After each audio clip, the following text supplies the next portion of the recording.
across the world. Welcome, Riane Eisler, to the program. And again, I'm so honored to see you and be in the beauty of your wisdom and your knowledge and your presence. And I'm curious to learn if you could share with our audience the intention and vision of your upcoming Peace Begins at Home Summit in October, as well as your connection to our special guest today, Lynnaea Lumbard. Well, thank you so much. Yes, I am very committed to the Peace Begins at Home Summit.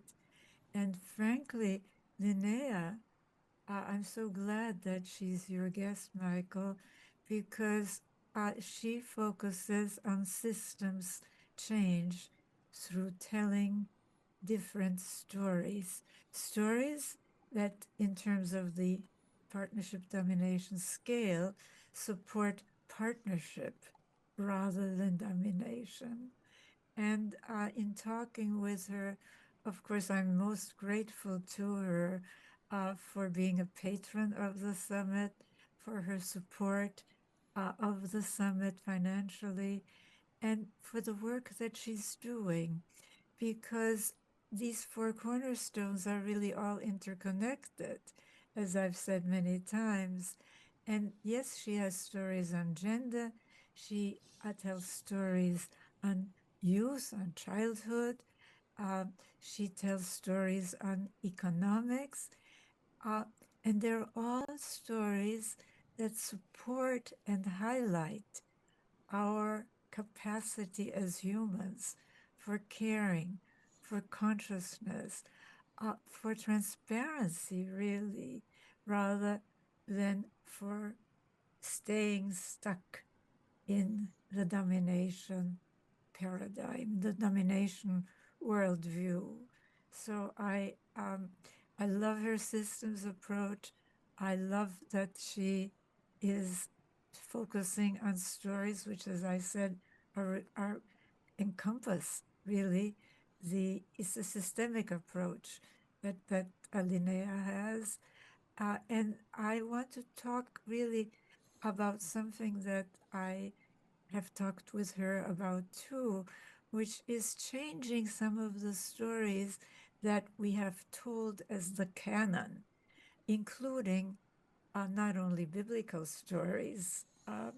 Of course, one of my big projects is for all spiritual leaders from all traditions to get together and work on really distinguishing between the grain and the chaff, this dominator overlay.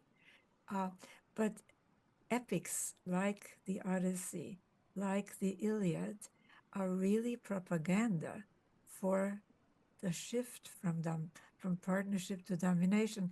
Think of how the Iliad begins with the so-called moral question of whether the king or the hero should have the ownership, really, of the slave girl captured as a prize of war, with nothing, absolutely nothing about the real moral issue here, which is it moral? Is slavery moral? Is owning a woman moral? I mean, nothing. And that speaks volumes.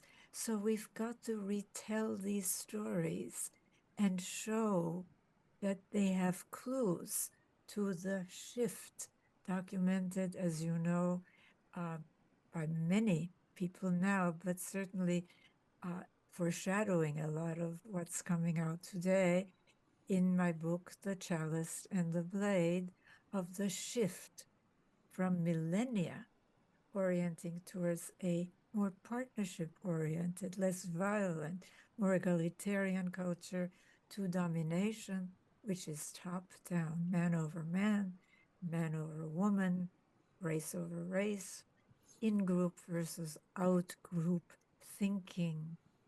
And that's what we've been taught is normal. And it just is not normal. It's not human nature.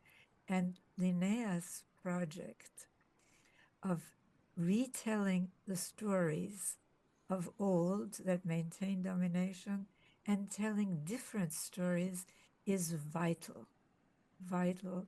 As she so well put it, our job is to show that there is an alternative. In her words, giving a better party.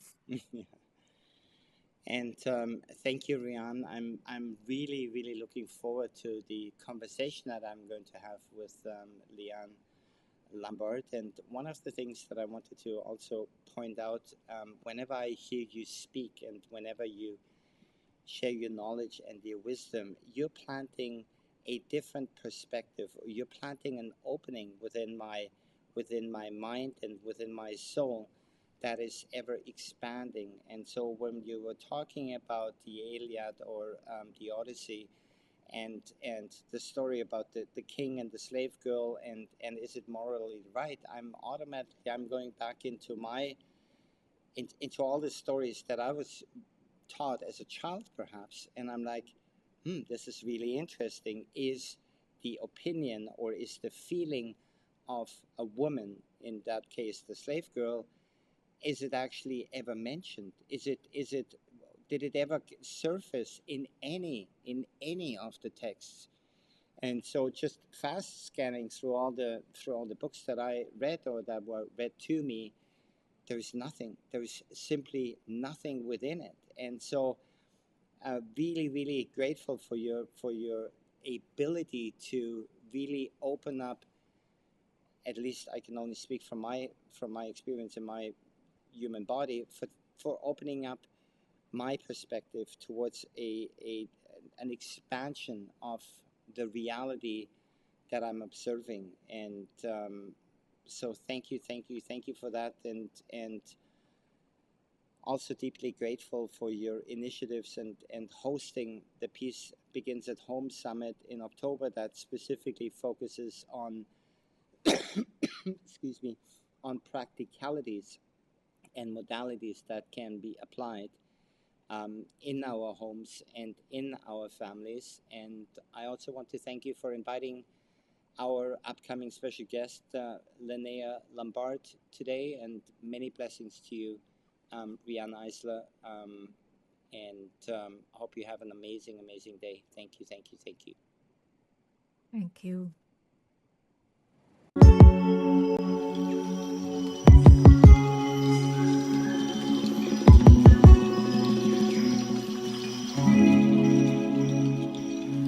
Today we come together with a new vision for humanity, to co-create a united Earth family. And with this vision and our shared intuition, we have the potential to bring peace on Earth to fruition. We imagine a world where we take care of all of life, and with this intention we become beacons of light. So let's join together in manifestation to bring about societal transformation. From the heart of humanity, we come together in unity to co-create a united Earth family. From the heart of humanity, we come together in unity to co-create a united Earth family. From the heart of humanity, we come together to co-create. Let's come together.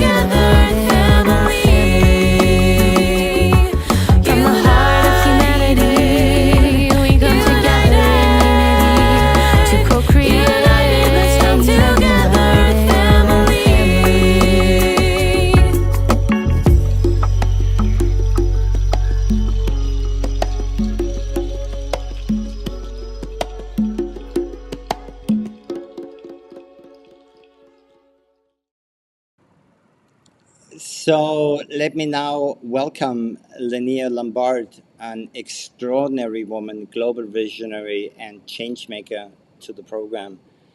Lynnaea Lumbard is a transformational psychologist, interfaith minister, wilderness guide, community weaver, sacred activist, and writer.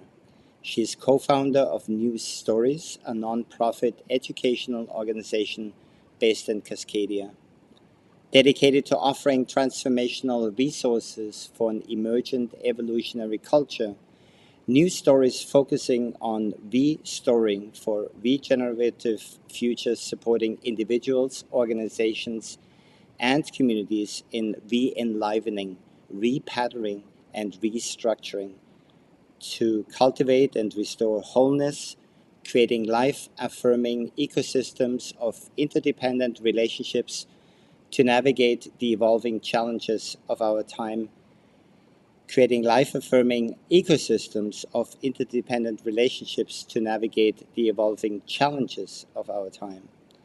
News Stories builds personal and community capacity for transformative action. Since the mid-1970s, Lynnaea has been a seminar leader in the field of spiritual psychology and conscious evolution. In the early 1980s, she became a director of the Institute for the Study of Conscious Evolution in San Francisco. From 1986 to 96, she co-founded and directed Temenos Associates, a national workshop company offering a wide range of consciousness training in the Bay Area, New England, New York, and Washington, D.C. From 1995 to 2005, she served both as minister and board member for All Seasons Chalice Church in Boulder, Colorado, developing and sustaining a spiritual community offering seasonal celebrations at the Star House. With her husband, Rick Payne, she guided Wilderness Quest and co-creating a 4-year mystery school based on the Native American medicine wheel. Since 1991, she's been engaged in social change philanthropy, funding key projects for whole systems paradigm shift towards a collaborative, compassionate, creative future. She has served many boards, including the Threshold Foundation, the Tipping Point Network, and Opus Archives and Research Center on the campuses of Pacifica Graduate Institute in Santa Barbara, California, where she created grant programs to mine the depth of psychological and mythological archives in support of the new mythos. I am so honored to have you with us here today. What an incredible dedication towards whole system change and your many accomplishments. And I'm deeply, deeply grateful to be sharing this time with you, Lynnaea. And first, I would love for you to share with our audience about your journey, and in particular, what was that perhaps pivotal moment or insight that you had when you decided to dedicate your life to changing the story and next generation leadership? Thank you very much, Michael. I came out of a traumatic background. My parents were divorced really early, before divorce was common, and I ended up with my father, not my mother. So my mother left when I was 4. There's a whole scandal about it. And mostly I felt like I was raised collectively in summer camps. I was in private school. I spent a lot of time, really my life, being a seeker, searching for ways to be in the world, particularly in relationships. My North Star was to find people who were living a life I wanted. I tried to navigate toward people who were kind, smart, loving, interesting, intelligent, and inspiring, which initiated for me a decades-long search for healers, therapists, workshops, trainings, going deeper and deeper into healing myself. I actually didn't find a relationship that I felt was worthy of emulating until I was in my 20s, when one of my teachers and his wife became a gateway for me into the burgeoning transpersonal psychology movement, introduced to me in consciousness and the human potential class. It was a TA-led class. It was spectacular at Stanford in 1970. For years, I was in the archetype of the wounded healer, becoming a healer myself by teaching everything I was learning to other people. I offered workshops around the country in everything from voice dialogue to the Enneagram, to dream tending, breath work, shadow work. In the meantime, I was also working on a dissertation based on the myth of Inanna, which is a really old Sumerian myth, which opened me to the power of story, to heal and to hold.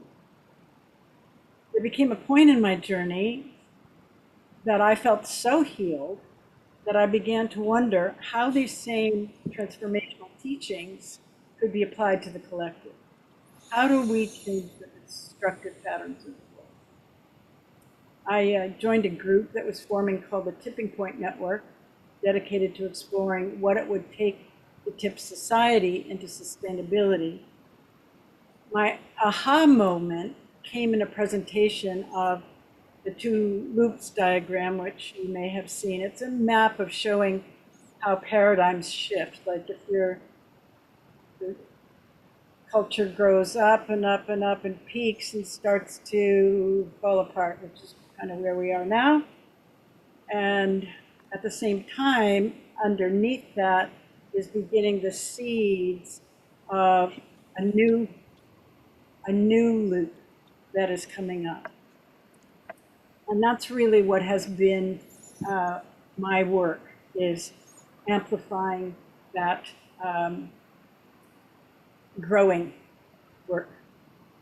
At the time, we were looking at what were the key elements of making that change. And one was to auspice the old, to amplify the new, to create conscious leaders, and to change the story, which is what really resonated with me, because I've had such a deep experience of working with the story for healing.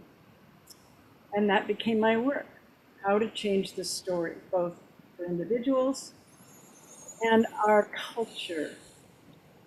So that's kind of a short version. Well, thank you, Lynnaea, and it's always amazing to meet people here on this journey that we're going through as souls on this planet, who we seem to have walked in parallel through early childhood experiences, and also in my early upbringing there was divorce, and I was the first child in school where their parents got divorced. And in a time in Germany in the early 70s, and so I see a lot of similarities also in search of the tipping point, and in search of what are those new emerging stories that we need to bring out there, and how can we bring them out there, and how can we perhaps make them go viral, and recognize that by changing our story, we are going to have an opportunity to also change our future. And so deeply honored again to have crossed paths with you, and it seems that we walked parallel, and now we've our paths have somehow crossed through specifically Riane Eisler and her upcoming seminar, Peace Begins at Home. I'm curious to learn, what are you working on right now, and how you feel we can deepen our understanding of perhaps the need to changing our stories. Well, right now my key work is trying to update and transform a website called The Great Transition Stories, which I started with Dwayne Elgin as a wiki in 2012, and it's gone through a number of iterations, and we're really creating a hub for what's happening, of what we're standing for, in creating a new ethos, what the patterns of transition are. We're trying to name the new stories, where it's happening in all of we're using Barbara Marx Hubbard's Wheel of Co-Creation as the categories of where in each of the domains of humanity are, where are the stories changing? And then we have a whole section on ways to engage. like where to go to, both starting at the beginning with your own personal work, into relationship work, into community work, into global work. Our intent is to uplift where new stories are emerging in all cultural domains, and to offer resources, create more healthy and harmonious world. My hope is that we can launch in the next couple months. We're getting pretty close. It's been kind of a long haul to put all this information together. And thank you for sharing. And what I feel that within the global story that is unfolding right now, that perhaps has a very large influence on our physical, emotional, spiritual, human and mental human being. I also feel that there is so many small, and I don't want to call them small because they're all equally important, so many stories of inspiration, of hope, of modalities, of teachings, of help, of collaboration and cooperation emerging all at the same time. And it feels, I get goosebumps just thinking about it. It feels so empowering and so uplifting to see all those stories within the larger frame that is perhaps a story that is being told to us and not for us or by us. And so I feel a lot of hope for the future, especially in this global time of transformation right now. And I believe that you're a platform that, like you're creating, is extremely, extremely valuable as a supporting tool and a supporting mechanism to become aware of each other and to become aware of the stories that we're telling and that have been told, and the teachings that are within it. Thank you very much. Based on your life experience and the wisdom and the knowledge that you have acquired, what do you think is the perhaps the single most important advice or teaching that you can share with us today to make this world a more harmonious place, and what practical actions can people take to make our voices heard, especially in a landscape of media that feels controlled, that is controlled by algorithms, by special interest groups, and perhaps even political and subjective narratives? What is that piece of action that we can all take right now? What is your thought on that? That's a big question. Yeah. Right now, I feel that we are in what I call story wars. We're watching this story of fascism and hate and cruelty and meanness like take over our world. And the other story that we're trying to create here is also emerging. And the more light we can shine on it, the more it becomes empowered and healing. I think for me, the biggest story we need to change is the story of who we think of ourselves as human beings. And one of my favorite phrases, the God we put in our temple. If we see ourselves as motivated only by the survival of the fittest, you can justify any heinous act against the other.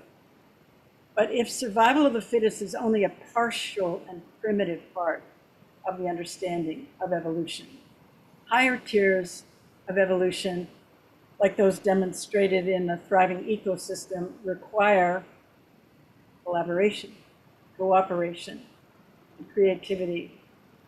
If we want to thrive as a human community, we also need to cooperate and collaborate to co-create the solutions to the crises we face today. And right now we have put money as the God in our temple. Wealth, greed, and we need to shift our North Star to well-being and compassion, care, and love. And that's my hope actually lies in the understanding, the larger understanding of evolution, because that's what it's like. That's moving forward. What we're in now is like moving backwards, not only hundreds of years, but maybe thousands of years. So one thing I'll add to that is to change the story, you have to recognize the story you are in. And that's an early piece of the work with working with stories. What story are we actually in? What do we believe? And then start the work of, well, what does that produce? And what might be a better story? And learning to step out of our old stories and begin to create a new story, both for ourselves, but like part of the work of new stories is to create that in community. For instance, when all of the fires that have hit, particularly the West Coast, we're developing a regenerative responders. I guess you could call it a trainer or at least a curriculum for how you work with a community to rebuild, but not in the same way you rebuilt before.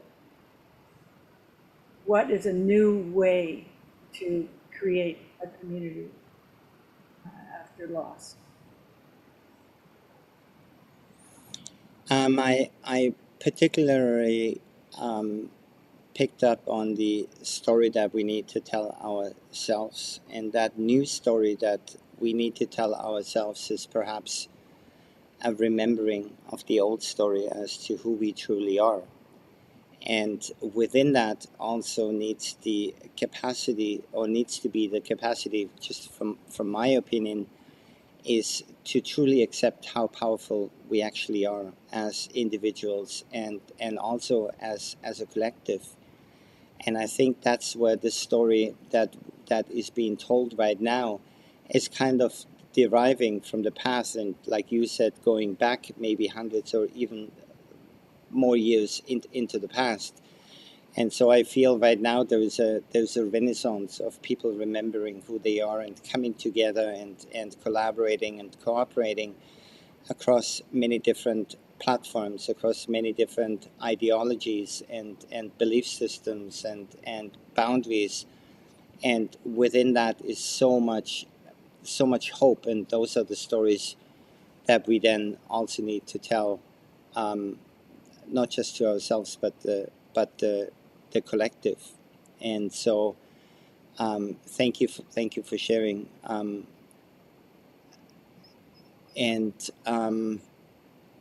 Is there anything else you would like to share with our audience before we say, I don't want to say goodbye until we say until next time? I just have one thing that just came up as you were sharing. I live on Whidbey Island, which is a really magical place to live. And part of that is because of the number of people, particularly women, who have created amazing nonprofits all across the island to support the island. And it's made it a really beautiful place to hang out. And one of my mentors and friends, who was part of the draw for me to come here, is this famous quote is, if you want to change the culture, create a better party. So I think in part what our task is to make this work, particularly like all of these events that are happening, the solstice events and other events online and offline, of bringing people together in unifying, not uniformity, but unifying. Really, it can become magnetic. If it's a better party than what we're looking at of, people going around in face masks that you don't know who they are, just rounding up people. I think we need to keep making it more interesting to live the kind of life we're talking about. And that was in the opening video that you showed. Beautiful. And just let me know when and where the party is, and I'll show up. The party's right here. or I help you co-create it. I thought there was going to be a big party on Whidbey Island in the near future. There are a lot of them. Awesome.